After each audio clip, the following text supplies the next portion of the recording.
ॐ अज्ञानतिमिरान्धस्य ज्ञानञ्जनशलाकया चक्षुरुन्मिलितं येन तस्मै श्रीगुरुवे नमः। हरे कृष्ण। आप सभी का स्वागत है। हम पढ़ रहे हैं भगवद गीता अध्याय 2 गीता का सार, श्लोक संख्या 70। आपूर्यमाणम् अचलं प्रतिष्ठं समुद्रम् आपः प्रविशन्ति यद्वत् तद्वत् कामाय प्रविशन्ति सर्वे स शांतिम् आपनोति न कामकामी। जो पुरुष समुद्र में निरंतर प्रवेश करती रहने वाली नदियों के समान इच्छाओं के निरंतर प्रवाह से विचलित नहीं होता, जो सदैव स्थिर रहता है, वही शांति प्राप्त कर सकता है। वह नहीं जो ऐसी इच्छाओं को तुष्ट करने की चेष्टा करता हो। तो भगवान ने एक बहुत अच्छा सुंदर एग्जाम्पल दिया यहाँ पर। काफ़ी दिनों से हम डिस्कस कर रहे हैं कि who is determine, who is fixed up, स्थित प्रज्ञ व्यक्ति कौन है जो अपने रास्ते में एकदम दृढ़ है। तो उसका एक बहुत अच्छा एग्जाम्पल भगवान देते हैं समुद्र का। हम सब लोग समुद्र को बहुत ही शक्तिशाली जानते हैं कि है ना, ओशन इज़ वेरी पावरफुल। पता नहीं, मैंने पूरी अपनी लाइफ में शायद एक आध बार एक सुना कि सुनामी आया और कई लोग मारे गए, लेकिन हर साल नदियों की बाढ़ से न जाने कितने लोग मरते हैं। अभी कुछ दिन पहले भी हमने देखा किस प्रकार से बादल फटा और कैसा पानी ने सब बहा दिया। तो ऐसा लगता है कि नदियाँ जो है ज़्यादा डिस्ट्रक्शन करती हैं, लेकिन हम ताकतवर फिर भी समुद्र को बोलते हैं। समुद्र की शक्ति का प्रदर्शन होते हुए तो हमने नहीं देखा। नदियों ने अपनी शक्तियों का प्रदर्शन बहुत किया है और हमने बहुत लोगों को मरते हुए देखा है। तो इसका मतलब ये हुआ कि जो टॉलरेंस में जो पावर है वो एक्सप्रेशन में नहीं है। यानी कि कोई व्यक्ति जो टॉलरेट करता है, it has to be really powerful. जो व्यक्ति सहन करता है, सहन शक्ति जिसके अंदर है, वो ज़्यादा ताकतवर माना जाता है उसके बजाय जो व्यक्ति एकदम से उछलने लगता है। जरा सा कुछ करने पर जो एकदम से उछल के सामने आता है, रिएक्ट करता है, आग बबूला हो जाता है। कई बार ऐसा लगता है कि ऐसा व्यक्ति हमें ताकतवर लगता है, लेकिन वास्तव में एक हमने सुना भी होगा आपने, क्षमा वीरस्य भूषणम, ऐसा भी कहा जाता है। कोई वीर व्यक्ति ही है जो किसी को क्षमा कर सकता है।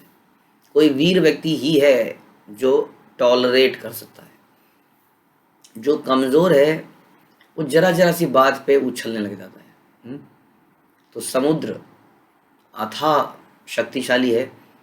उसका कारण है जितना उसकी वास्टनेस, कितना वो विस्तृत है, बड़ा है, उसकी गहराई ज़बरदस्त। नदी के सामने, नदी का कोई कंपैरिजन नहीं है समुद्र के सामने, फिर भी समुद्र शांत रहता है। तो ये हम लोगों को सीखना चाहिए किस प्रकार हमें अपने जीवन में हमें कैसा होना चाहिए।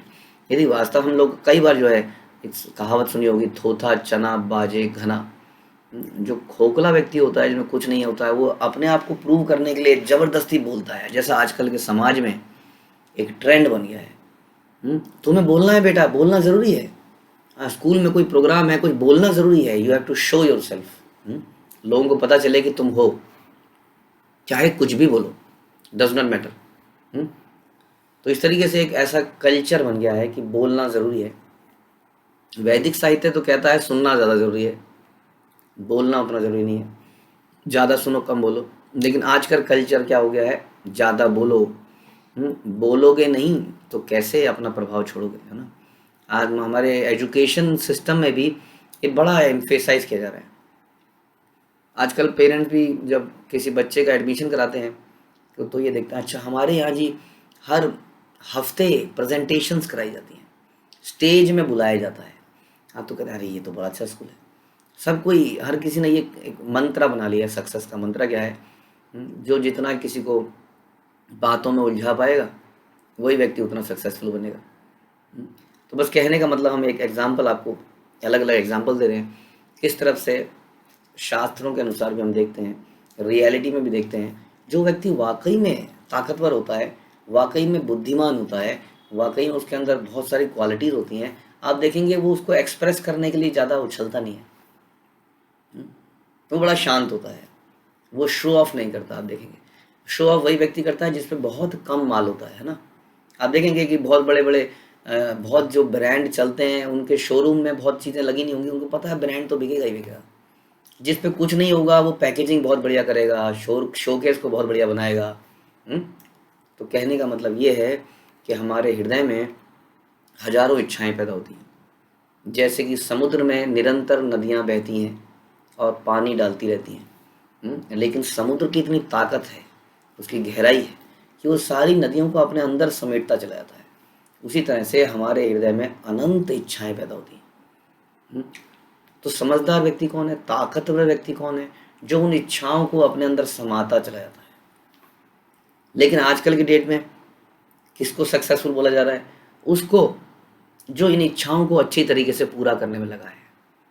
क्योंकि ये डिस्कस होता है, अच्छा एक नया रेस्टोरेंट खुला है, हाँ तो गया था वहाँ? वो कहता नहीं मैं तो जा नहीं पाया। कहता तेरी तो ज़िंदगी बेकार है, गया नहीं तू? फिर कहता अच्छा चल छोड़, फ्राइडे को पिक्चर लगी है, नहीं गया तू उसमें? कहता नहीं मैं तो जा नहीं पाया। कहता तेरी तो आधी ज़िंदगी वो भी बेकार है, तो मर ही जा, क्या फ़ायदा तेरे जीने का। अच्छा चल छोड़, वहाँ पे एक नया वहाँ पे मॉल खुला है, उसमें डिस्काउंट लगे हैं, हाँ लेवाइस की जीन्स पे 50% ऑफ है, गया लाया कुछ? क्या नहीं मैं जा नहीं पाया। अरे तेरी तो ज़िंदगी नेगेटिव में चली गई है। मर क्यों नहीं जाता? क्या फ़ायदा तेरे जीने का। समाज में तो व्यक्ति भी सोचता है हाँ यार, है ना। ऐसा होता है ना कि कई बार सारे लोग जब बोलते हैं ना, एक ऐसी कोई कहानी थी ना, एक आदमी गाय खरीद के ला रहा था कहीं से और रास्ते में चोर मिले। चोरों ने कहा इसको कैसे ठगा जाए। या तो 3 चोर थे, उन्होंने कहा एक एक करके जाएंगे। तो पहले चोर ने बोला कि भाई साहब ये बकरी कहाँ से ला रहे हो? वो कहता बकरी, दिमाग खराब हो गया, बकरी हट, गाय लेके जा रहा हूँ, बकरी कहाँ से ला रहा हूँ। चला जाता, ठीक है जी।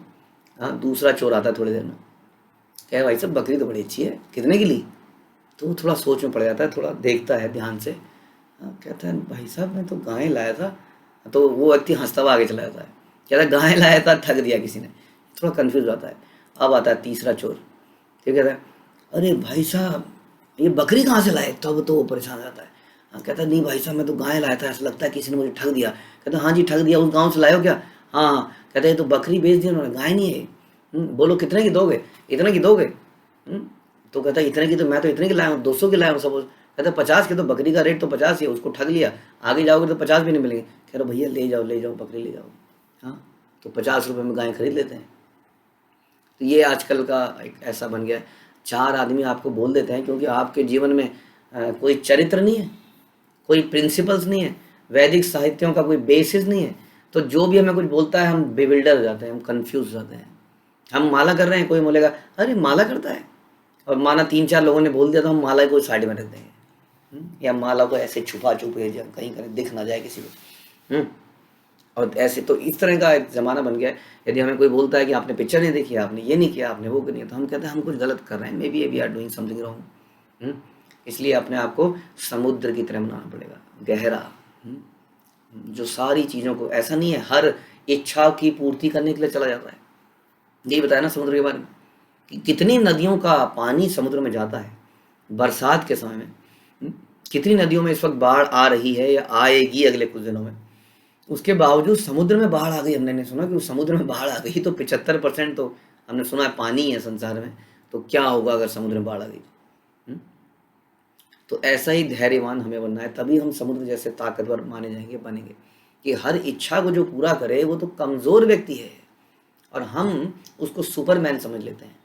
हाँ हम उसको समझ लेते हैं यही तो व्यक्ति है, देखिए कैसे इसने ये भी इच्छा पूरी करी, कपड़े की, गाड़ी की, बंगले की, हर चीज़ की इच्छा, ये सक्सेसफुल है। नहीं, सक्सेसफुल वो है जो अपनी इच्छाओं को अपने अंदर डालता रहता है, उनको कंट्रोल करता है, इंद्रियों को संयमित करता है। क्योंकि जो व्यक्ति इंद्रियों को संयमित करता है वही वास्तव में असली योद्धा है। असली योद्धा वो नहीं है जो दूसरों से लड़े, असली योद्धा वो है जो खुद से लड़ सके, खुद की इंद्रियों को संयमित कर सके। क्योंकि इंद्रियों को संयमित करना संसार में सबसे मुश्किल काम है। इसलिए वही व्यक्ति असली राजा है, महाराजा है, जो इंद्रियों को कंट्रोल कर पाए। तो यही यहाँ पे सीखा हमने कि जो निरंतर प्रवेश करने वाली नदियों के समान इच्छाओं के निरंतर प्रवाह से विचलित नहीं होता, लेकिन स्थिर बना रहता है अपने रास्ते में, कि दिस इज माई गोल, कि कई सारे लोग मेरे को बीच में बोलने आएंगे, क्या कर रहे हो, ज़िंदगी बर्बाद कर रहे हो, 7:30 से 8:30 कितने बढ़िया सीरियल आते हैं, कहीं रेस्टोरेंट में चलते हैं, क्या बढ़िया मौसम हो रहा है बरसात का, कहीं पे चल के सड़क में बाबा जी के पकोड़े खाते हैं चाय के साथ। हाँ, कहाँ तुम जूम पे बैठ के अपना समय बर्बाद करे, तो हमें एक बोलेगा, दो बोलेगा, तीन बोलेगा उसकी तरह कि कहाँ बकरी लेके जा रहे हो, उसके बाद हमें भी लगे यार क्या है, तो सही रहे, मैं कर क्या रहा हूँ, गलत तो नहीं कर रहा मैं कहीं। तो फिर आपके अंदर कोई बल नहीं है। आप समुद्र की तरह स्थिर होना पड़ेगा। कई सारी इच्छाएं आएंगी, कई सारे लोग आपको कंफ्यूज करेंगे, लेकिन आपको अपने रास्ते पे अड़िग बना रहना है। वही शांति प्राप्त कर सकता है, ऐसा भगवान कह रहे हैं जी। भगवत गीता संसार में सब लोग इसका लोहा मानते हैं। इस श्लोक में भगवान कह रहे हैं वही व्यक्ति शांति प्राप्त करेगा, बिना शांति के सुख कहाँ, ऐसा भी भगवान ने बोला था। जिसके हृदय में शांति नहीं है उस सुख कहाँ से मिलेगा। यानी कि इन इच्छाओं के चक्कर में यदि हम भागेंगे, ये पिक्चर के, ये खाने पीने के, या किसी अपोजिट सेक्स के, या कपड़ों के चक्कर में, तो ऐसा लगता है कि हम सुखी हो जाएंगे, लेकिन इस श्लोक के अनुसार हमें समुद्र जैसा स्थिर बनना है, इच्छाओं के प्रभाव को रोकना है और सही रास्ते पे चलते जाना है, जिसमें आप ऑलरेडी चल चुके हैं, तो आप शांति को प्राप्त करेंगे। वह नहीं जो इन इच्छाओं की तुष्ट करने के लिए चेष्टा करता रहता है। प्रभुपाद बता रहे हैं कि यद्यपि विशाल सागर में सदैव जल रहता है, किंतु वर्षा ऋतु में विशेषतः यह अधिकाधिक जल से भरता जाता है, फिर भी सागर उसी लेवल पे रहता है। ना तो वह विशुद्ध होता है, ना तट की सीमा को उल्लंघन करता है। यही स्थिति कृष्ण भावनामृत व्यक्ति की है।